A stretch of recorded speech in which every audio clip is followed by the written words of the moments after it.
ඔන්න ඔයාලට මල් ගෙනාවා.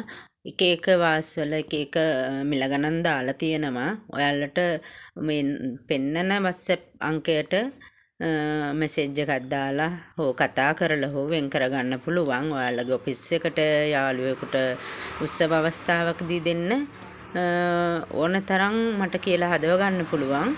කතා කරන්න 077යි 830යි 1යි 809 නම්බරයකට කතා කරන්න.